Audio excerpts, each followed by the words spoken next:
एक गांव में एक बहुत बड़ा और बहुत ही पुराना जंगल था।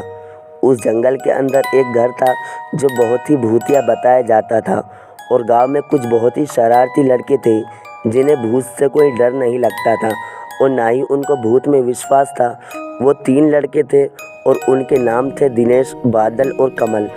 उस भूतिया घर के आसपास भी कोई डर के मारे नहीं जाता था क्योंकि बहुत ही डरावनी आवाज़ें आती थी उस घर के अंदर से।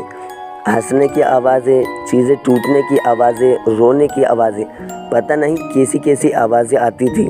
पर उन तीनों लड़कों के भूत में विश्वास न होने की वजह से तीनों ने एक दिन फैसला किया, एक दिन ये सारे मिलकर उस घर में जाकर देखेंगे कि आखिर उस घर में क्या है। वो लड़के साबित करना चाहते थे कि भूत जैसा कुछ नहीं होता। एक दिन तीनों लड़के इस विषय में चर्चा कर रहे थे कि किस समय उस घर पर जाकर देखा जाए कि वहाँ क्या है, किस चीज़ से लोग इतना डरते हैं वहाँ जाने पर। तो दिनेश बोला, हम लोग दोपहर में जाएंगे तो हमें कोई खतरा नहीं होगा, अगर कोई भूत होगा तो भी। तभी कमल बोला, दोपहर पर तो हमारी स्कूल है, हम दोपहर में कैसे जाएंगे। बादल बोला, सही बोला कमल भाई, दोपहर में नहीं जा सकते, हम शाम को चलते हैं। वैसे भी भूत जैसा तो कुछ होता ही नहीं है, हमें डरने की कोई ज़रूरत नहीं। फिर तीनों ने एक दूसरे की बात मान के राजी हो गए शाम को जाने के लिए। फिर स्कूल की छुट्टी होने पर ही तीनों तैयार हो गए उस भूतिया घर पर जाने के लिए। अंधेरा कुछ ज़्यादा नहीं हुआ था, फिर भी तीनों ने एक टॉर्च ले लिया ठीक से देखने के लिए। तीनों लड़के निकल पड़े घर के तरफ। करीब 10 मिनट चलने के बाद वो तीनों घर के पास पहुंच गए, लेकिन उन तीनों को कोई भी आवाज़ या फिर कोई भी भूतिया कांड होता हुआ नहीं दिख रहा था। तो दिनेश बोला, देखा, हमने बोला था ना, भूत जैसा कुछ नहीं होता। सारे गांव वालों के मन में भ्रम है, चल अंदर चलकर देखते हैं आखिर इस घर में ऐसा क्या है।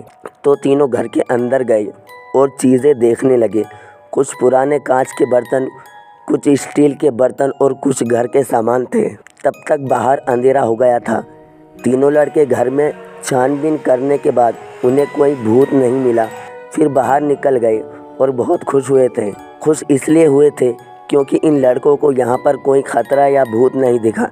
लेकिन इन सबको क्या पता था कि आगे चल के इनके साथ क्या होने वाला है। भूतिया घर से बाहर निकलने के बाद कमल बोला, चलो अब हम अपने अपने घर की तरफ चलते हैं। फिर तीनों अपने अपने घर की तरफ निकल पड़े। कुछ ही दूर चलने के बाद रास्ते में इनको सामने से कुछ आवाज़ें आने लगी।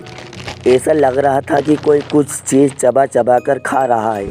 फिर कमल ने दिनेश को बोला, टॉर्च करना, आगे देखते हैं कैसी आवाज़ आ रही है। फिर जैसे ही दिनेश ने टॉर्च को आगे की तरफ किया, इन तीनों को दिखा कि एक बूढ़ी औरत कुछ खा रही है। टॉर्च का लाइट पड़ते ही वो बूढ़ी औरत इनकी तरफ जैसे ही मुड़ के देखी, चेहरे पर खून से लथपथ वो बूढ़ी औरत कच्ची मछलियाँ चबा कर खा रही थी। फिर वह बूढ़ी औरत इन तीनों लड़कों की तरफ देखकर ऐसे ज़ोर ज़ोर से हंसने लगी। तीनों के रोंगटे खड़े हो गए। तीनों लड़के डर के मारे इधर उधर भागने लगे और चिल्लाने लगे, बचाओ बचाओ, ये बुढ़िया हमें कच्चा चबा जाएगी। तभी दिनेश ने बोला, कोई भी अलग मत होना, सारे एक साथ भागते रहो तो हमें कुछ नहीं होगा। तुम लोग बस पीछे की तरफ मत देखो और सीधा भागते रहो। तीनों लड़के पूरा दम लगाकर भागते रहे और वो बुढ़िया पीछे पीछे बहुत ही ज़ोर से भागती रही पकड़ने के लिए।